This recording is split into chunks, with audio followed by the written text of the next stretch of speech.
Shalom saudaraku.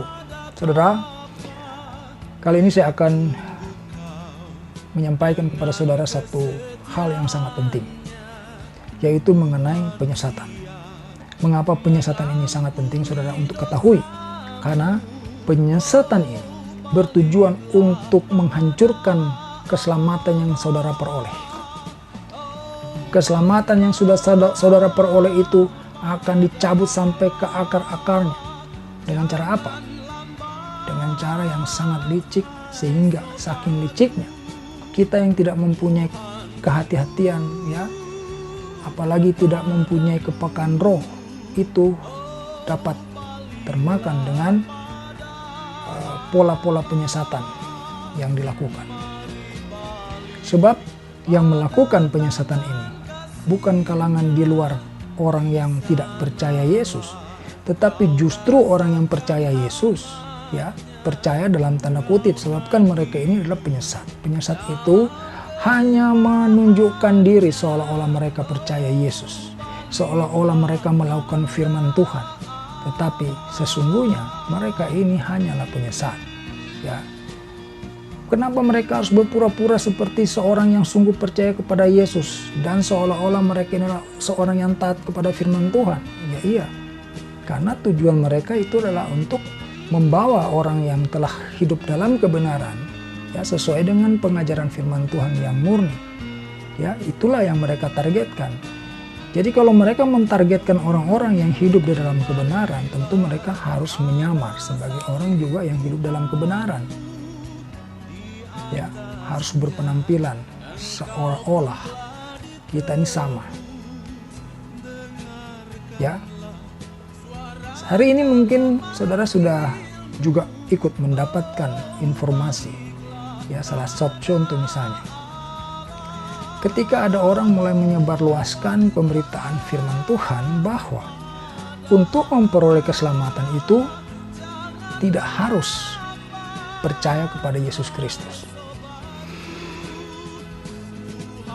Ya, apa alasan mereka mengatakan itu? Katanya, ya, ada pada Galatia 5 ayat 22. Ya, saudara nanti bisa baca Galatia 5 ayat 22. Itu intinya berisi mengenai buah-buah roh.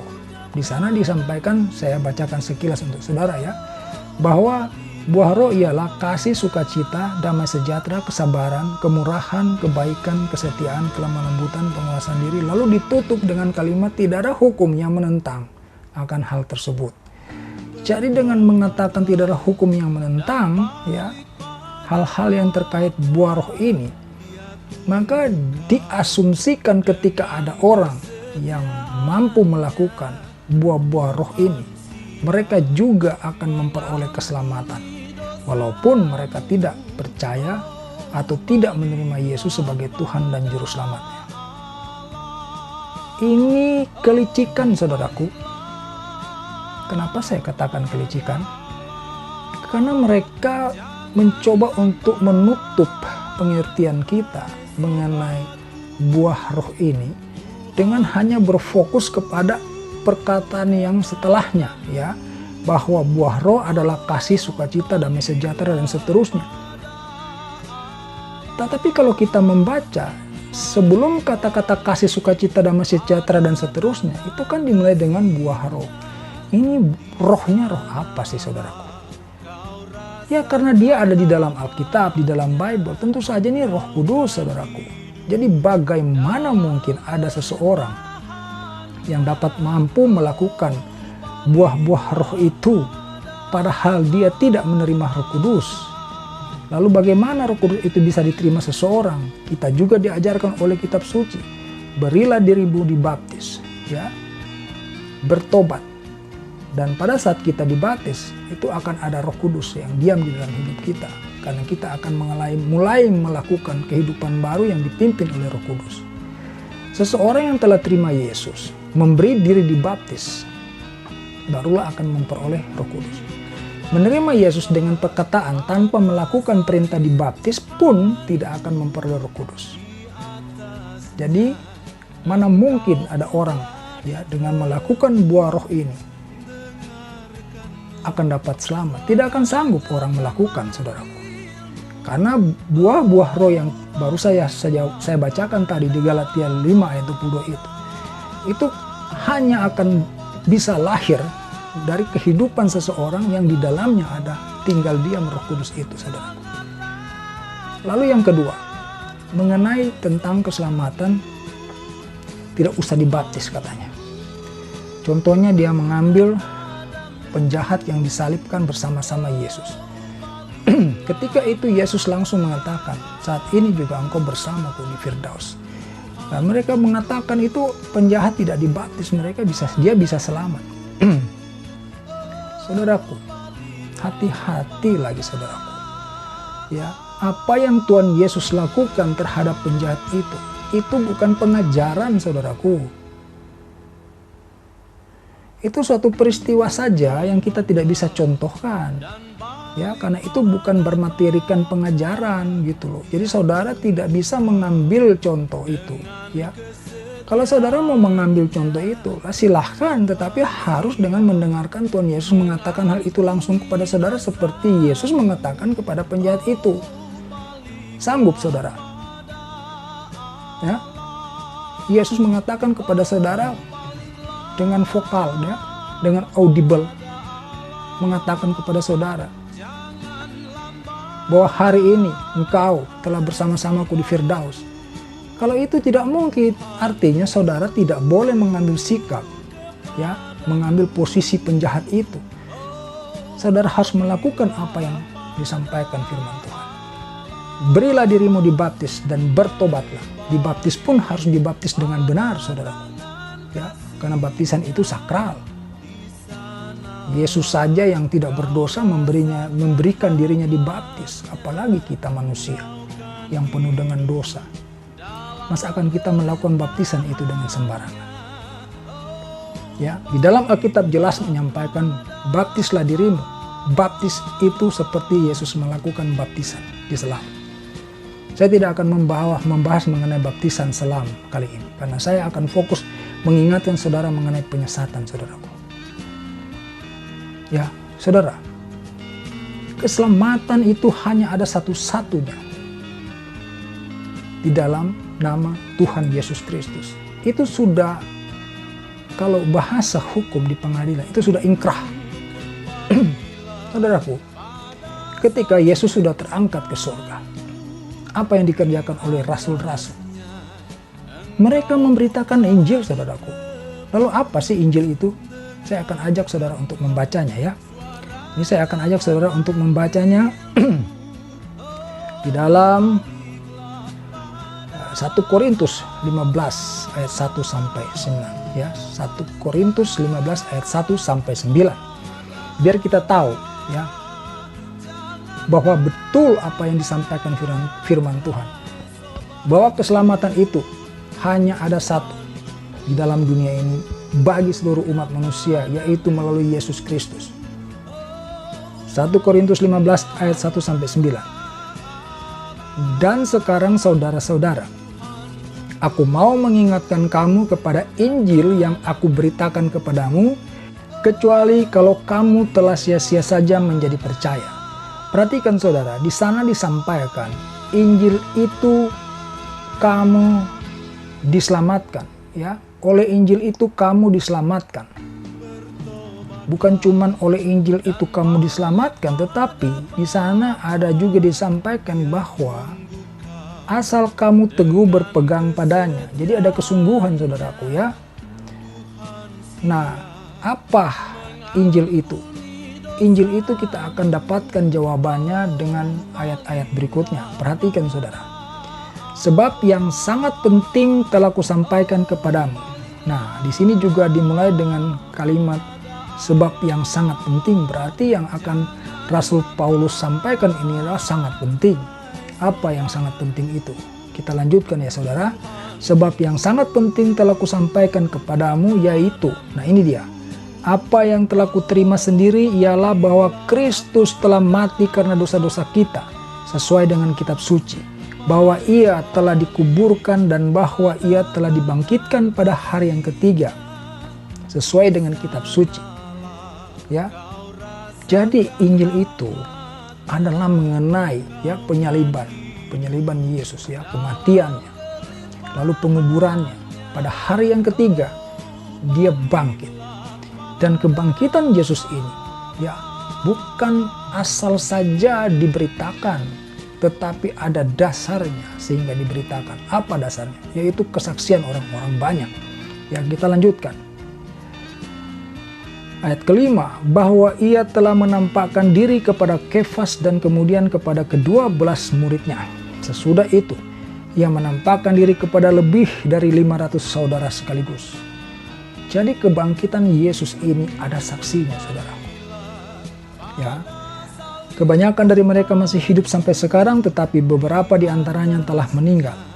Selanjutnya, ia menampakkan diri kepada Yakobus, kemudian kepada semua rasul, dan yang paling akhir dari semuanya, ia menampakkan diri juga kepadaku, sama seperti kepada anak yang lahir sebelum waktunya, karena aku adalah yang paling hina dari semua rasul, bahkan tidak layak disebut rasul, sebab aku telah menganiaya jemaat Allah. Inilah kesaksian Rasul Paulus.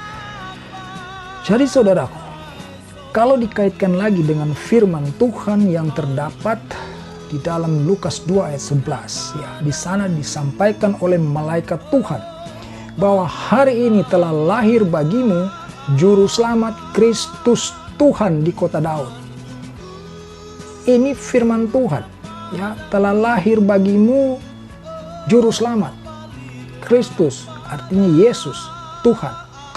Jadi juru selamat dan Tuhan itu Yesus. Lalu bagaimana mungkin ada orang yang mengajarkan kepada kita bahwa tidak usah percaya Yesus, yang penting melakukan buah-buah roh atau berbuat baik saja, maka kita akan beroleh keselamatan itu? Mari kita baca lagi satu firman Tuhan yang mendukung kebenaran ini, yaitu yang terdapat di dalam Kisah Para Rasul 4 ayat 12, saudaraku. Kisah Para Rasul 4 ayat 12. Di sana disampaikan, dan keselamatan tidak ada di dalam siapapun juga. Ya, keselamatan tidak ada di dalam siapapun juga selain di dalam Dia. Dia ini adalah Yesus. Ya. Sebab di bawah kolong langit ini tidak ada nama lain yang diberikan kepada manusia yang olehnya kita dapat diselamatkan. Ini sudah jelas, saudaraku. Jadi penyesatan ini memang luar biasa, saudaraku. Ya, kita ini yang mau hidup di dalam kebenaran yang murni oleh firman Tuhan, didatangi dengan pengajaran-pengajaran serupa ini, saudaraku. Jadi kalau kita tidak menganggap serius penyesatan ini, jangan-jangan saudara, kita sudah merupakan bagian daripada orang-orang yang telah disesatkan itu. Makanya saudara, saya membuat video-video pemberitaan firman Tuhan melalui YouTube ini dengan tujuan untuk menjadi tandingan bagi video-video yang beredar, yang berisi penyesatan itu. Ya, saya tidak ingin menjadi YouTuber sebetulnya, tetapi saya terpanggil untuk mengisi ruang di media sosial ini untuk memberitakan firman Tuhan yang benar, ya, yang murni, supaya orang-orang penyesat-penyesat, ya, yang menyebarluaskan ajaran-ajaran penyesatan itu tidak dengan gampangnya, ya, tetapi harus ada tandingannya. Dan saya membuat video-video semacam ini untuk membuat tandingan, ya, supaya orang tetap mempunyai panduan kebenaran kepada firman Tuhan, ya, yang benar, yang murni. Makanya saudaraku, saya membuat video ini, saya tidak terlalu pusing atau tidak terlalu menghiraukan jumlah subscriber yang akan ada. Ya, saya lebih pentingkan video ini beredar luas, diketahui oleh banyak orang, karena ini yang akan membawa mereka kepada kebenaran. Maka tangan-tangan saudara yang sedang menonton inilah yang saya harapkan mau meringankan tangan, menyebarluaskan pemberitaan firman Tuhan yang saya sampaikan. Karena apa yang saya sampaikan adalah firman Tuhan yang sederhana. Ya, sederhana bukan berarti gampangan, saudaraku. Ya, sederhana artinya supaya gampang dipahami. Sebab saudaraku, ini firman Tuhan, ya, ini berisi firman Tuhan yang sesungguhnya itu mudah untuk dipahami orang, saudara. Apapun latar belakang status sosialnya. Tetapi, kenapa masih ada orang yang sukar, yang sulit untuk mendapatkan kebenarannya? Saya akan sampaikan ada dua hal. Yang pertama karena kesombongan. Ya, yang kedua mereka mengandalkan otak, pikiran, dan pengalaman mereka untuk mengetahui ya firman Tuhan ini.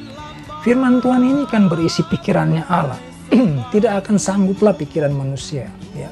Oleh karena itu kita diajarkan oleh kebenaran firman Tuhan adanya Roh Kudus.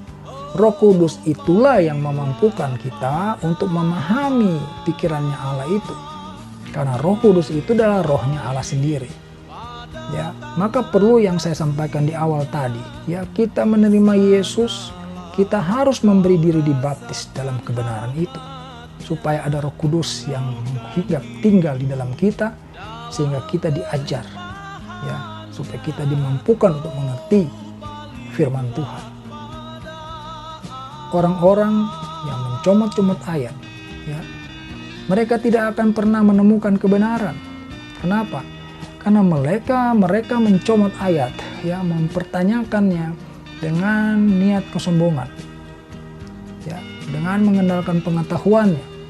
Saya akan bawa saudara membaca lagi satu firman Tuhan di dalam Yohanes, ya, 5 ayat 37 sampai 47. Di sini akan menjelaskan kepada saudara betapa ada orang-orang yang akhirnya tidak dapat diselamatkan oleh karena sikap hati mereka itu sendiri, ya.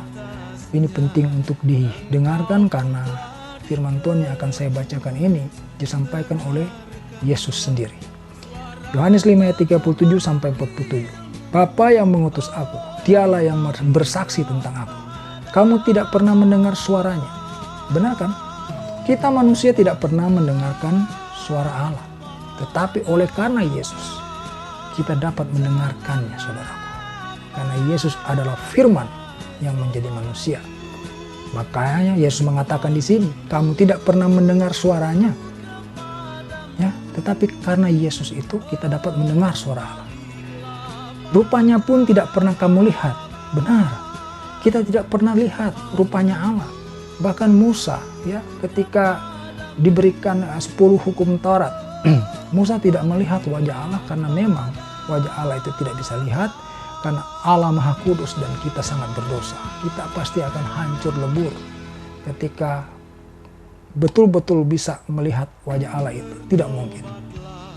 Maka melalui Yesus Kristus itulah Yesus berkata, jikalau engkau melihat aku, maka engkau telah melihat Bapa.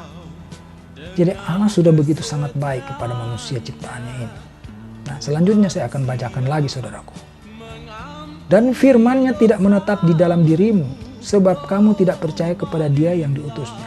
Nah, Tuhan Yesus mulai menyingkap lagi. Firman Tuhan yang mau menolong kita itu tidak tinggal diam. Sebab apa? Yesus, ya, yang diutus oleh Bapa itu kita tolak, Tuhan, saudaraku, ya. Kita tolak, saudaraku. Dan firman-Nya tidak menetap di dalam dirimu sebab kamu tidak percaya kepada Dia yang diutusnya. Kamu menyelidiki kitab-kitab suci sebab kamu menyangka bahwa olehnya kamu mempunyai hidup yang kekal. Jadi ada orang-orang, ya, yang mengutak-ngatik kitab suci, menyelidiki kitab suci. Karena mereka menyangka dengan cara demikian mereka boleh akan memperoleh keselamatan itu tanpa percaya kepada Yesus Kristus. Maka tidak heran, ya, saudaraku, kita juga suka mendapatkan, ya, pertanyaan-pertanyaan dari orang-orang yang belum percaya kepada Yesus. Tetapi mereka itu bertanya, ya, hanya menyelidikin. Begitu kita menyampaikan kebenaran bahwa kitab suci kami menyampaikan kepada setiap umat manusia bahwa telah lahir bagimu Juru Selamat Kristus Tuhan di kota Daud. Terimalah Dia sebagai Tuhan dan Juru Selamat, maka engkau akan diselamatkan. Itu mereka tolak. Ya, ini yang disampaikan Yesus. Ya, kamu menyelidiki kitab-kitab suci sebab kamu menyangka bahwa olehnya kamu mempunyai hidup yang kekal. Lalu dilanjutkan, tetapi walaupun kitab-kitab suci itu memberi kesaksian tentang aku, namun kamu tidak mau datang kepadaku untuk memperoleh hidup itu. Ya, itu yang saya sampaikan tadi kan. Jadi mereka bertanya terus. dijelaskan sampai kayak apapun, kalau sudah menyangkut Yesus Kristus, di situ mereka mulai menolaknya lagi. Ya. Makanya di sana disampaikan, kamu menyelidiki kitab-kitab suci sebab kamu menyangka bahwa olehnya kamu mempunyai hidup yang kekal. Tetapi walaupun kitab-kitab suci itu memberi kesaksian tentang aku, namun kamu tidak mau datang kepadaku untuk memperoleh hidup itu. Artinya tidak mau datang kepada Yesus untuk menerima keselamatan itu. Aku tidak memerlukan hormat dari manusia. Ya, ini seringkali kita juga dengar. Ada orang-orang yang suka bilang begini, tunjukkan di mana ayatnya bahwa Yesus berkata, akulah Tuhan, sembahlah aku. Ya, ada kan kita suka mendapatkan orang bertanya seperti itu. Tunjukkan di mana ayatnya Yesus berkata, akulah Tuhan, sembahlah aku. Ya, ini jawabannya. Yesus berkata, aku tidak memerlukan hormat dari manusia. Dia tidak memerlukan hormat manusia, maka tidak perlu dia harus mengucapkan. Dengan sikap hidupnya di dalam dunia ini, sudah ada yang menyatakan bahwa dia adalah Tuhan.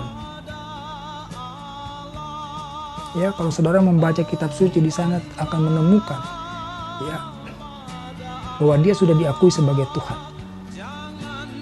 Bukan cuma sebagai nabi biasa, dia sudah Tuhan. Ya, Lukas 2 ayat 11 tadi saya sudah bacakan kepada saudara. Bahwa telah lahir bagimu juru selamat, Kristus. Kristus itu Yesus, Tuhan. Kurang apa lagi saudara? Tetapi tentang kamu, nah, Yesus tahu tentang kita sebenarnya saudara, ya, tentang manusia. Tetapi tentang kamu memang aku tahu bahwa di dalam hatimu kamu tidak mempunyai kasih akan Allah. Yesus tahu, ya, orang-orang demikian yang tadi yang menyelidiki kitab suci itu, mereka tidak mempunyai kasih sehingga usaha mereka itu sia-sia. Tidak mempunyai tujuan untuk memperoleh keselamatan, tetapi hanya mencari-cari celah, ya, mencari-cari cara bagaimana untuk melemahkan firman Tuhan itu, bahkan menghina, mengejeknya. Ya, makanya kita juga tidak jarang mendapatkan pertanyaan-pertanyaan tuh yang sifatnya tuh mengejek, mengolok-olok, ya. Misalnya, Allah kok jadi manusia? Ya, ngapain dipertanyakan, ya? Allah menjadi manusia itu wajar. Wajarnya di mana? Ya, dia Allah, dia menjadi manusia, manusia ciptaan tertinggi. Kalau Allah datang menjadi hewan itu baru aneh, baru dipertanyakan. Allah datang menjadi pohon, menjadi batu, nah itu baru aneh. Kalau Allah datang menjadi manusia kok dipertanyakan.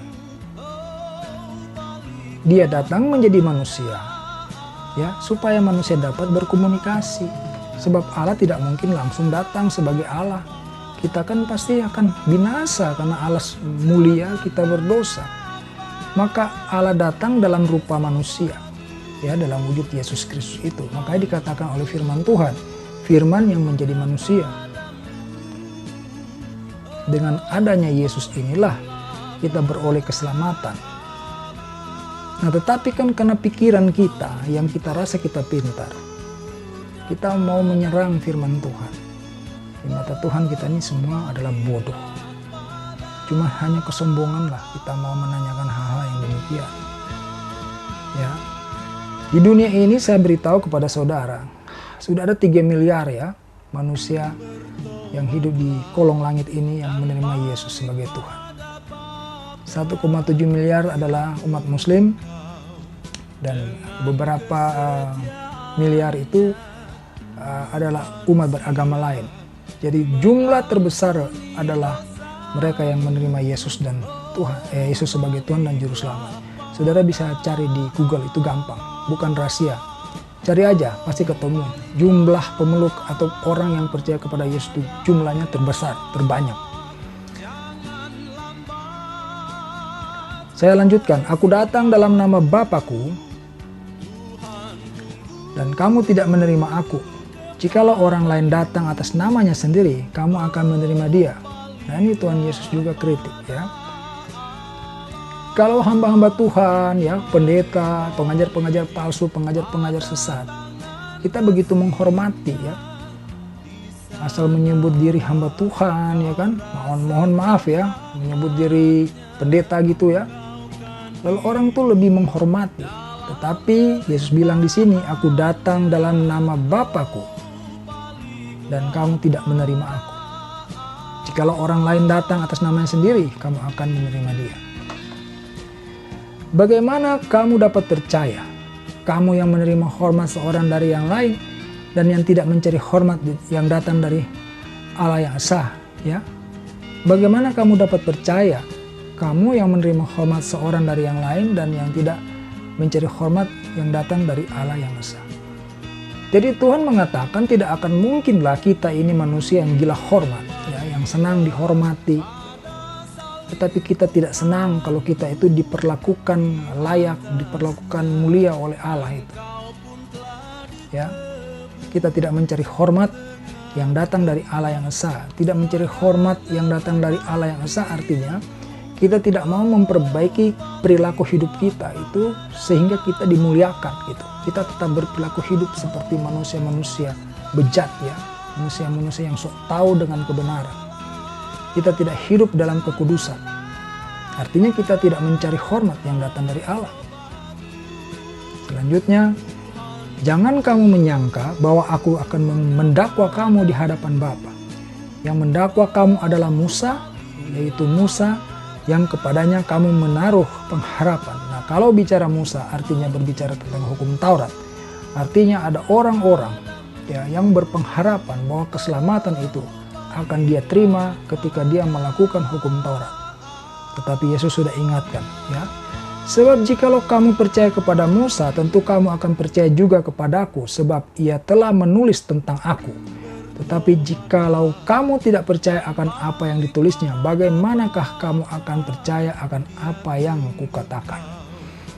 Ya saudaraku, jadi inilah yang mau saya sampaikan kepada saudara. Betapa pentingnya kita mawas diri, ya. Jangan-jangan teman kita, ya, pendeta kita, hamba-hamba Tuhan, siapalah yang memberitakan firman Tuhan, mereka sedang menawarkan kepada kita satu pengajaran lain. Bahkan di awal-awal penginjilan, ya, para rasul sudah mengingatkan juga hal demikian. Maka malah di saat Yesus masih bersama tinggal dengan manusia, juga sudah ada orang-orang yang berusaha untuk menyesatkan, memutuskan hubungan manusia dengan penciptanya. Ya. Jadi mengenai penyesatan ini bukan hal yang remeh-temeh. Dia tidak sama dengan dosa, saudaraku. Kalau mengenai dosa, saudara suatu saat bisa disadarkan, ya, disadarkan, lalu saudara kemudian akan bertobat, kembali hidup di dalam kebenaran. Tetapi kalau penyesatan, saudara tuh akan menjadi seorang yang lupa diri. Saudara menjadi orang yang lupa jalan pulang. Dan ini sangat berbahaya. Sekali saudara tersesat, saudara akan sulit diingatkan orang pun, saudara akan balik memarahi orang yang mengingatkan itu. Ya, saudara tidak akan mudah untuk dapat kembali ke jalan yang benar. Maka menjaga itu jauh lebih berguna, lebih penting, saudara. Saudara, saya membuat video-video di YouTube ini bukan untuk mencari ketenaran. Menjadi YouTuber di YouTube dengan konten pemberitaan firman Tuhan itu tidak populer.